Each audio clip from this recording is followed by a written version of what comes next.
Hi, I'm Harvey Z. Warren, your drop dead coach. We're going to talk a little bit here about offers and counteroffers. And as I said in the video, this is the most difficult and most frightening part of the debt negotiation program for people. They're very concerned, and probably you're very concerned, about getting on the phone and talking to a beat-em-up bill collector who's really going to come bite your head off and say all kinds of terrible things to you. Well, that may be your experience, but as long as you're able to have a conversation based on the facts of the matter, not the emotions of the matter, you'll certainly prevail in that discussion.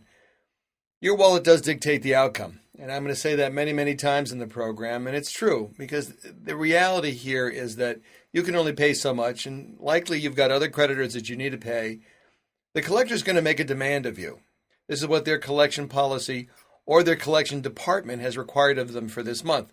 They've got targets and goals. They're running a business, and they're going to make a demand of you for the money that you owe them. Their ability to make a deal with you will depend upon whether they are a contingent, which means that the debt has been given to them to handle for the creditor, or whether they are a debt buyer. If they're a contingent collector, then they have much less latitude and much less negotiating room than if they're a debt buyer who's purchased the debt. And that makes sense. If American Express still controls your account through the XYZ collection agency and they've told them, we will not accept anything below 80%, there's very little that those bill collectors can do to provide assistance to you. On the other hand, if it's a debt buyer from someone like Resurgent and they bought your debt and now you're talking to them and they've paid 10 cents or 7 cents for your debt, then telling them that you're going to pay 20 or 30 cents on the dollar or 40 cents on the dollar for them is a good deal, and they have the ability to make that kind of a arrangement with you. The most important thing to know is that these things may take some time. And although we'd love all the creditors to agree all at once at the very beginning to help you at the exact price that you want, that's unlikely to happen. And you may find some creditors are very anxious to work with you. You may figure out, I get paid probably 40% of what I owe over a couple of years, and you're going to start talking to them about that. They may come back and say, look, we'll help you right now. If you can come up with 20% or 25% of what you owe, we'll wrap this up right now and mark it settled and paid or paid as agreed on your credit report, maybe even paid in full. That will depend on your negotiating skills, and many times it'll depend just upon the relationship you have with that lender. If you have been a good customer for many years, they may extend you some very special courtesy. Again, this program is based on your ability to ask the correct questions. If you don't ask for a concession, if you don't ask for a certain kind of reporting on your credit report, if you don't ask, could you mark that paid in full? They may say no, but if you don't ask, you won't get. They'll likely mark it as paid as agreed or settled as agreed. Those are the typical designations that will be on your credit report. But the offer-counter-offer process is really about listening and being open-minded and not getting flustered by the conversation on the phone. The folks at the other end of the line have a job to do.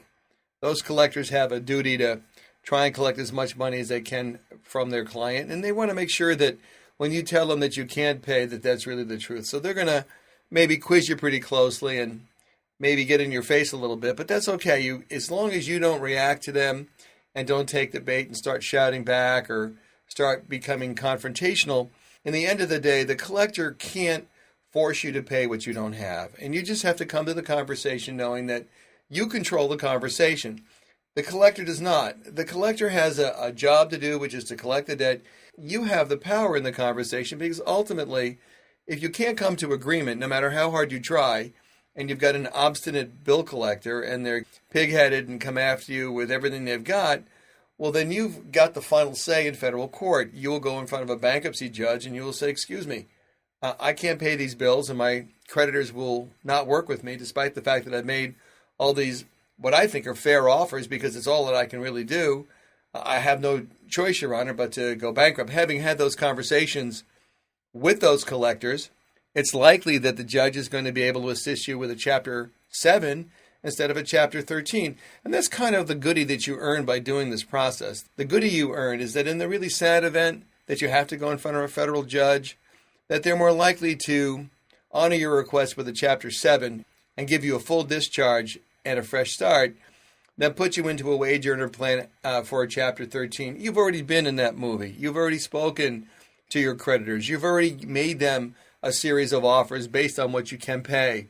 Why now would that make sense in a Chapter 13 when it didn't make sense informally? Why would it take a trustee to make that work when it wouldn't work before when you were just asking them nicely? So typically the judges will look at that effort sometimes over the course of a couple of years and realize that this creditor is not going to be cooperative and they will just give you the full discharge. Either way, the process of talking to your creditors will help you get to an understanding of what they can accept. Very important questions. Is this a contingent debt or is this bought debt? Are you working for the bank or do you own this debt? Those are very, very critical questions. And in the event that the debt is pretty old, maybe what you want to ask them is, listen, you guys, are you able to validate this debt? I mean, do you have clear title to this debt? And if you don't, then it would be in your best interest to work with me, because if we end up in court, you're not going to be able to prove that I even owe you the money. So take my good offer and work with me, please.